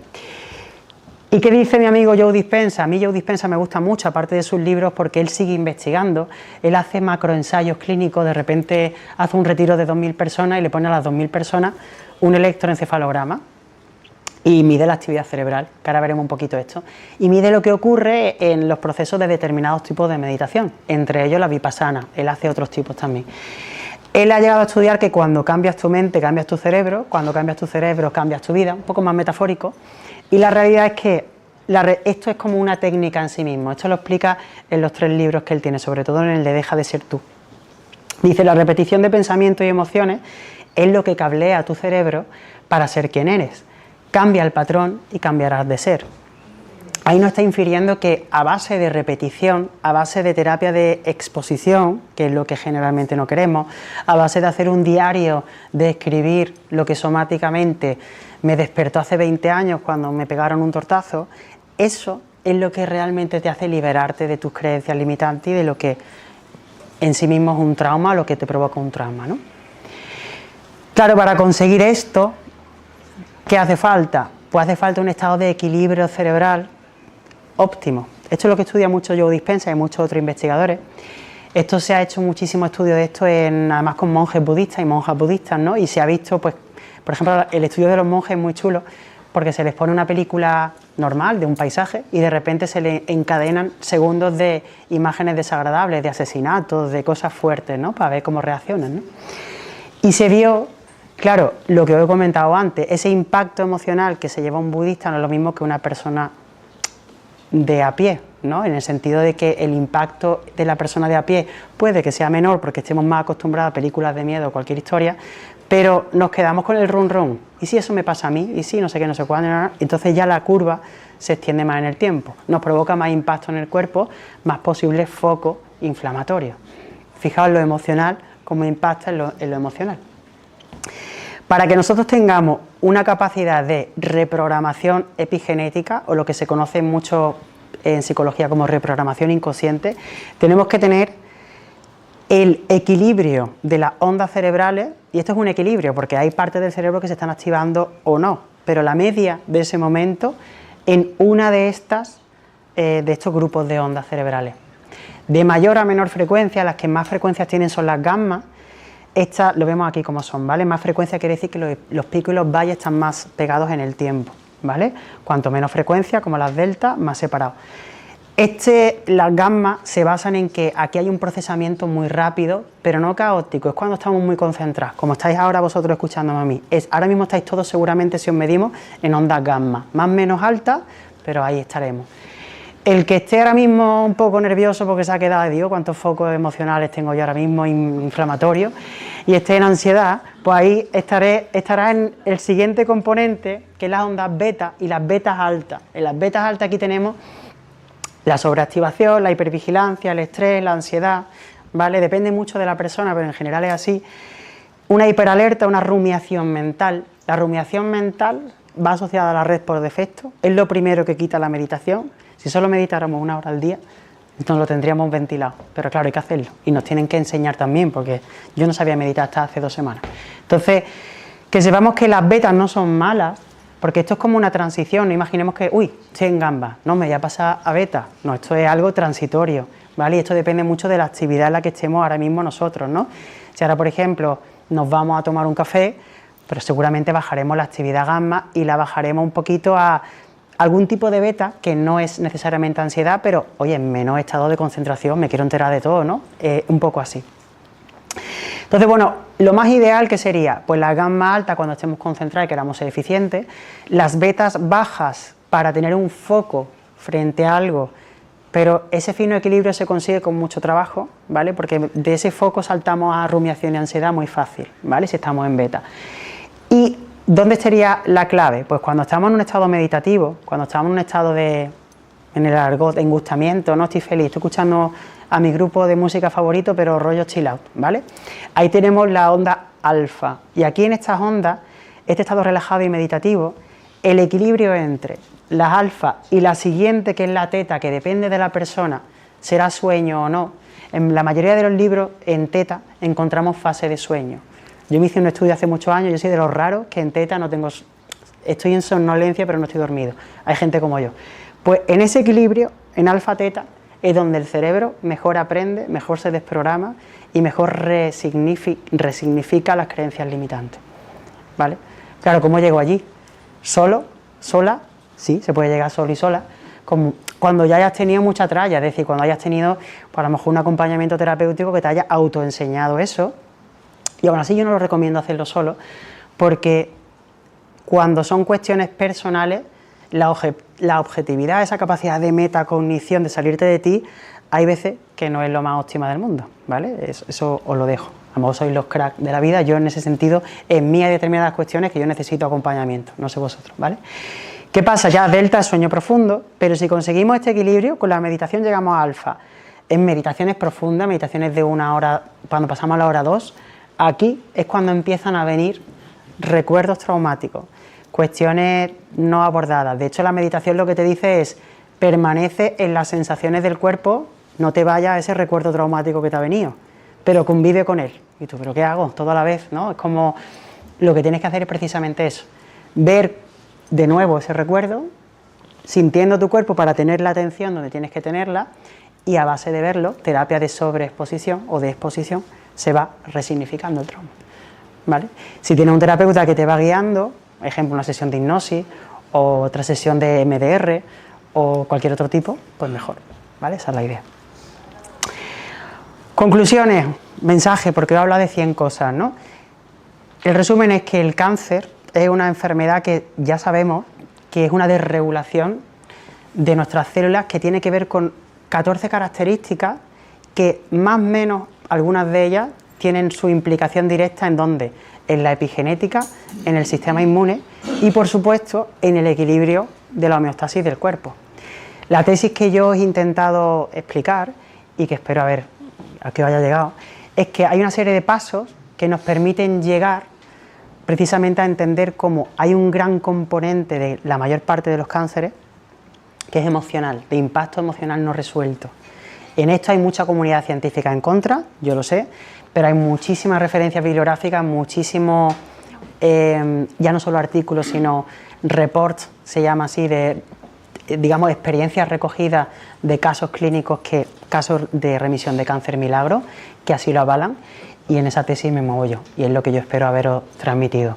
Cierto es que no tenemos que tener o perder de vista la epigenética en términos generales, la epigenética transpersonal, que digamos es lo que nos toca, pero que hemos heredado, pero que eso no lo tenemos que desprogramar de alguna manera, porque no nos hace de alguna parte operar 100% siendo nosotros lo más auténticos posibles, ¿no? Sin condicionamiento, sin tener ataques de pánico por lo que sea, por cualquier detonante, ¿no? Y eso es lo que está en nuestra mano con las terapias desprogramadoras del trauma. Así que, como conclusión, pues bueno, aunque la evidencia científica sugiere que estas experiencias emocionales, tanto las heredadas como las que no, puede que no conlleven directamente una relación causal con el origen, ya os digo yo que esto en unos años, espero que me sigáis escuchando, si no a otra, pero que esto será más una realidad. En la progresión no hay discusión posible, porque eso está muy estudiado en la progresión del cáncer, pero en la iniciación es donde ahí estamos, investigadores como yo, intentando ver esto, ¿no? Este equilibrio entre el sistema nervioso, sistema inmune y la epigenética, ¿no? Entonces, acabo con esto, que es, al final la salud es un entrenamiento diario y por tanto, como tal, no es un evento aislado. Y siempre digo que se trata de volver a la biología de nosotros como individuo y como especie, ¿no? Cuanto más nos parezcamos al ser humano de las cavernas, aunque suene un poco mal, pero en el sentido de conexión con la naturaleza, conexión con nosotros mismos, que eso nos lo devuelve la meditación, por ejemplo, más estaremos en estado de coherencia, en estado fisiológico y en estado de salud. Y ya está, hasta aquí puedo leer.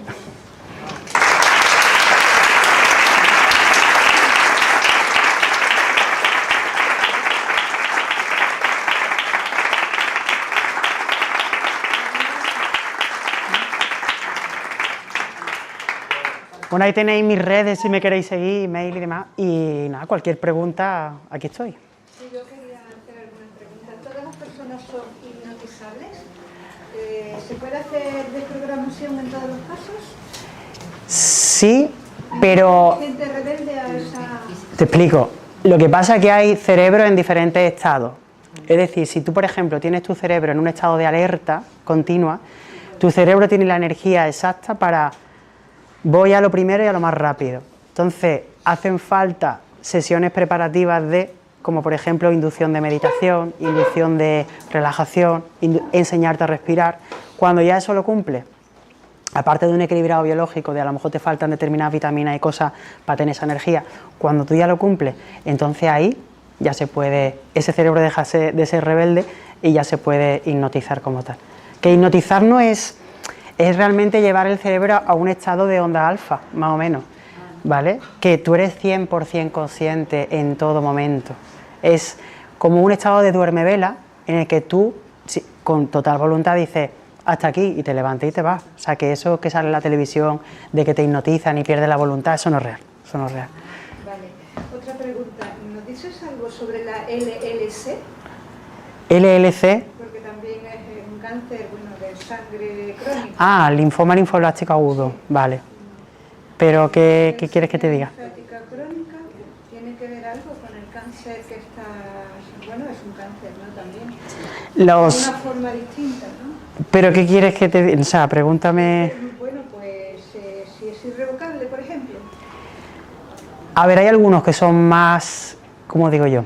Esa reversión al estado de equilibrio puede ser más o menos cronificable, es decir, que a lo mejor en determinados casos concretos puede que la reversión no sea total, sino que a lo mejor lleguemos a una enfermedad crónica y estable, ¿no? Y en ese proceso de desprogramación del trauma, de equilibrado, de inmunoterapia, que para ese tipo de cáncer hay mucha inmunoterapia, como la CAR-T, hay muchas otras. Si me sigue, yo tengo un apartado entero de inmunoterapia, que es lo que yo realmente... Se sale, pero que no pasa nada, que se puede... Está dentro, completamente. Pasa que lo que sí varía, el tipo de cáncer, es el tipo de conflicto emocional.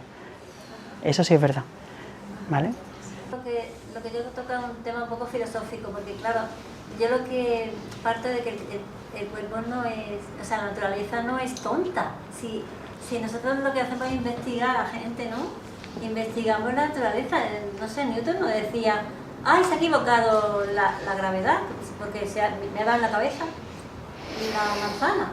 Es que, ¿sabes? Yo lo veo así. Yo entiendo lo que tú dices, pero el cuerpo se desequilibra, hay una parte biológica y hay una parte que yo he dicho en el inicio de la charla, parte mental que es mente, ¿no? Y al final hay una parte que podemos controlar o podemos resignificar y una parte inconsciente. Llegar al inconsciente es todo este rollo que os he contado, que es lo realmente difícil, ¿no? Entonces, tú teniendo esa responsabilidad de, tengo una desregulación, ya sea el tipo que sea, cáncer, lo que sea, a partir de ahí, ¿cómo lo puedo reequilibrar? Vamos a poner carta en el asunto. Después de eso, a lo mejor no existe una reversión total. Esa es muchos pacientes me dicen, pero es que no llego a mejorar del todo, o otro, y tengo una paciente que ha llegado a tener 3 cánceres y ha superado los 3. Y tú dices, ¿qué ocurre en uno y otro? Lo que es común en ambos es que ha habido un compromiso total y que siempre tiene que haber el componente emocional, que yo digo. Si no se aborda esa parte, generalmente, esto no es baladí porque puede no suceder, pero hay recaída, ¿vale? Un poco con nuestra voluntad un poco podemos... La fuerza, o sea, la voluntad mueve montaña y es real. O sea, si tú fervientemente, de hecho Joe Dispenza y Bruce Lipton lo dicen mucho en sus libros y fueron muy criticados por esto, como si lo crees, lo creas, ¿no? Si tú tienes la firme convicción, te acaban de dar un diagnóstico de cáncer y además te han puesto la etiqueta de terminal, que por cierto no sé si sabéis, ya es ilegal decir terminal y decir el tiempo que te queda de vida, a no ser que lo preguntes. Eso lo puedes hacer. Pero si te dan esa etiqueta y ese diagnóstico, si tú tienes la firme creencia de que no vas a fallecer por ese cáncer, eso no sabe a nivel neurobiológico lo que libera. Ya hemos dicho, la estimulación vagal, la sensación solo de la gratitud real, eso abre mundos, vaya. Muchas gracias. A ti. Yo quiero felicitarte.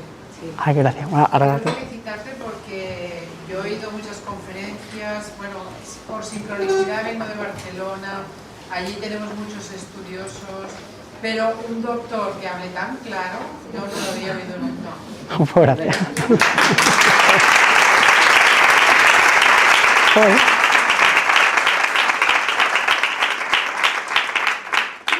Esté tan abierto a lo que realmente es importante para la salud. Porque lo he visto. Si me preguntas en 2017, a mí me pasó, se me empezó a abrir la mente un poco cuando vi un caso de gemelos los dos con cáncer, al final fallecieron los dos, ¿vale? Pero hubo un lapso entre 1 año y pico entre cada uno.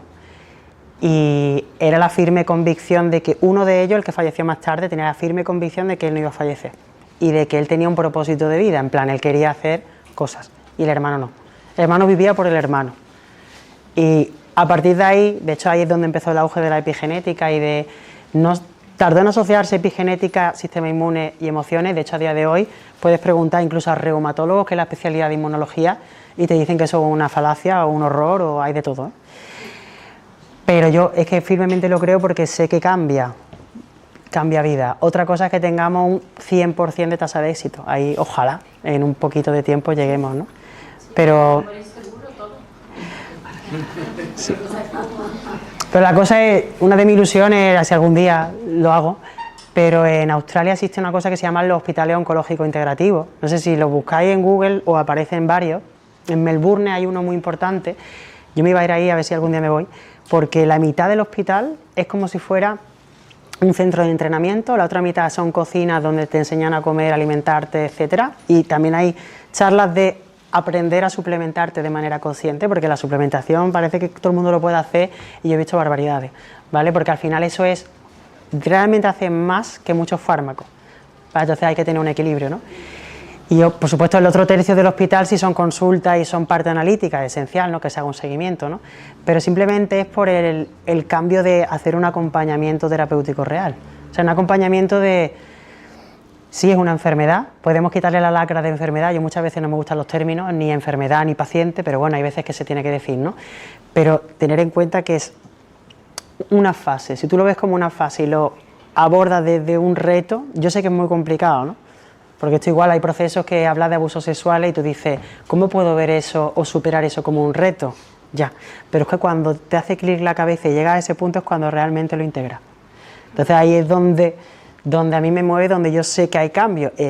Por supuesto no es fácil, pero yo creo que va a ir por ahí, los tiros. Pero gracias. Yo quisiera hacerle una pregunta. ¿Por qué la oncología oficial solo va por el síntoma y la parte integrativa, otra parte es que no la tratan ni te preguntan nada? Yo es que soy proceso oncológico. Tú sí estás, ¿no? Y yo cuando veo, vamos, es que es tristísimo, tristísimo. Es que no va nada más si creer en ellos, hacerte pruebas para tener ellos eso, pero nada más medicamentos, no te preguntan cómo es tu vida, qué comes, qué relaciones, nada, nada, nada. Yo no me queda con la gana que la oncóloga que tenga enfrente, bueno, ni una sonrisa, ni nada.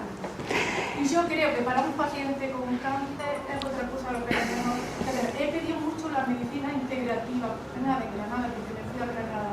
Allí dice que hay un hospital que puede que tenga algo, pero muy poquito. Los demás de medicina integrativa, nada.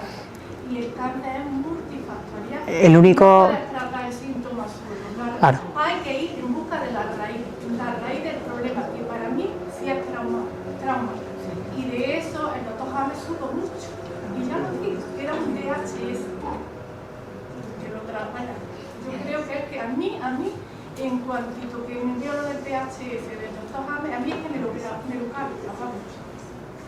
Pero yo me ha faltado en todo este tiempo, que ya son 5 o 6 años en este proceso, pues yo siempre soy de sistema nervioso un poquillo alterado, la tranquilidad, hacer meditaciones, un ambiente más relajado, muchas cosas, las patas mías, porque cuida mucho la alimentación, pero lo principal hubiera sido eso y eso no lo tengo.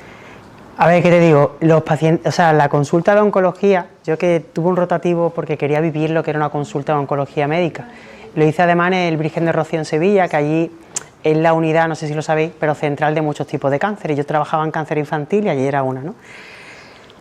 Ellos tienen más tiempo en consulta, pero ellos también tienen unas guías médicas donde de ahí no se pueden salir porque su seguro de responsabilidad civil no les cubriría si se salen de esa norma. Yo lo entiendo, porque de hecho yo tengo una amiga además que es oncóloga, siempre me dice, todo lo que tú explicas hace que me tenga que poner al día. Lo dice de broma, ella lo entiende, pero ella no puede aplicarlo, consulta. Ella puede derivar a gente, ella me puede derivar a mí o puede derivar a otra persona. Entonces, claro, el problema es de raíz. Yo, por ejemplo, una de las personas que más admiro en este sentido, ya no porque sea monárquica o no, pero la reina Leticia fue la impulsora del programa de oncología integrativa de España, con Pedro Sánchez, al final no salió adelante, pero ahí está, yo creo que se conseguirán algún día. Y la idea es conseguir que sea una especialidad como tal, o una subespecialidad dentro de la oncología médica. Ya digo, es una realidad que en Estados Unidos, primera potencia del mundo o casi, y Australia, lo lleven a cabo, haya hospitales centrados en esa tesitura, donde tú entras y el tratamiento es integral de verdad. Simplemente con que te sientas escuchado, ya eso libera una serie de endorfinas porque sientes que importas a la otra persona y a lo mejor eso puede ser una percepción tuya, hemos hablado de las percepciones, ¿no? Y que eso también influye, pero ya simplemente eso es sanador, es terapéutico.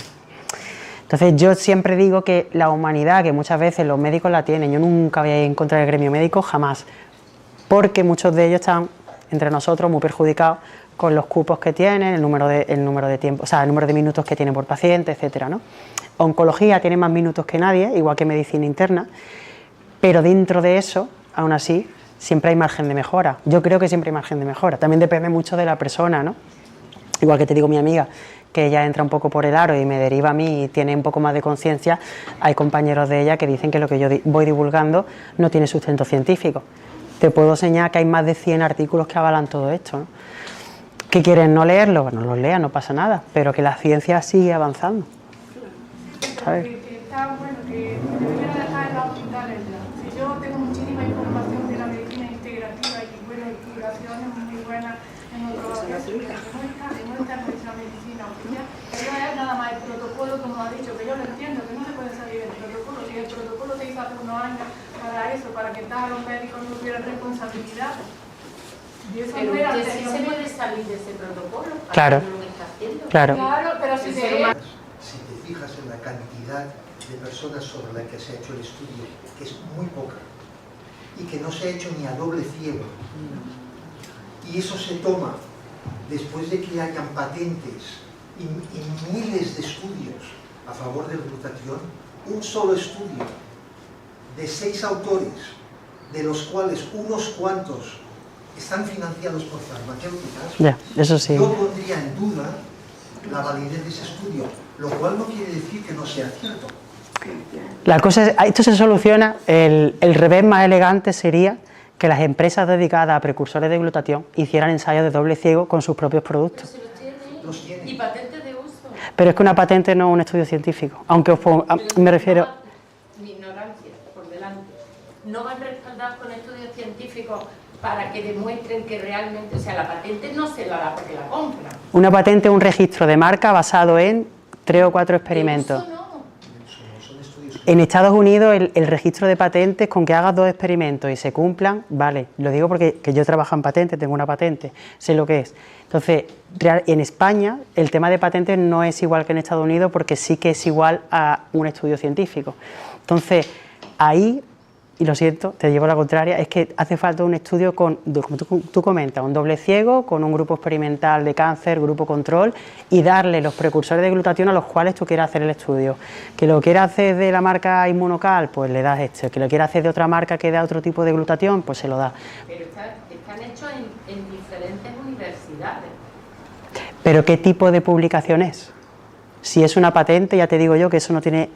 Puede tener evidencia científica, pero el siguiente salto es, vale, no tiene evidencia científica, pues haz un ensayo doble ciego y demuéstramelo. Los médicos, los oncólogos, los médicos internos solo entran y entramos cuando está eso validado. Y entonces la pregunta sería, siendo el tema lo importante que es, ¿por qué no se realiza realmente? Eso depende de las... ¿De quién? A ver, de las empresas regulares, yo trabajé en ensayo clínico un periodo breve, pero depende del tipo de ensayo. Tú puedes hacerlo, en España se intenta que sean públicos, que puede tener financiación privada por parte de empresas farmacéuticas, sí, porque son muy caros. Pero claro, eso que tú comentas de que haya intereses, yo que lo he visto desde dentro, no es tan fácil. Hay una figura que se llama el monitorizador de ensayos clínicos, CRA, si lo quieres buscar, que se dedican precisamente a buscar fraudes en los ensayos clínicos.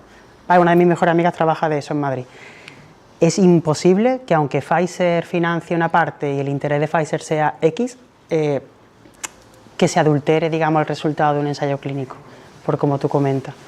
Ya no solamente, que de acuerdo, pero para mí ya no solamente adulteración, da la sensación que como que no hay un interés real para que los pacientes dejen de estar enfermos, sino que entramos en una cronicidad de enfermedad. O sea, no es que la enfermedad sea crónica, es que volvemos al paciente crónicamente enfermo. Claro, sí.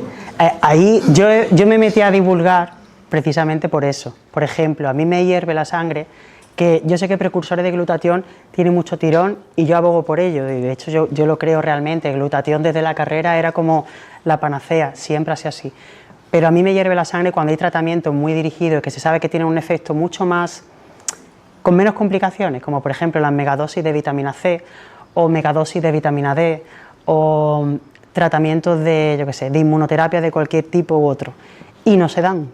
¿Por qué? Ahí ya es cuando, si cumple unos criterios de elegibilidad que se llama, ¿quién decide que te los den o no? Depende de la cultura del médico o médica también muchas veces, ¿no? Por eso yo siempre recomiendo en cáncer que haya 2 y 3 opiniones, no por dudar del médico en sí mismo o médica, sino por el hecho de contrastar que a lo mejor la persona no está lo suficientemente actualizada, ¿no? Ahí en eso te doy la razón, totalmente, ¿vale? Una pregunta. Dime. Y tú hablas mucho de la evidencia científica, que ya sabemos que la evidencia científica hoy que la domina es la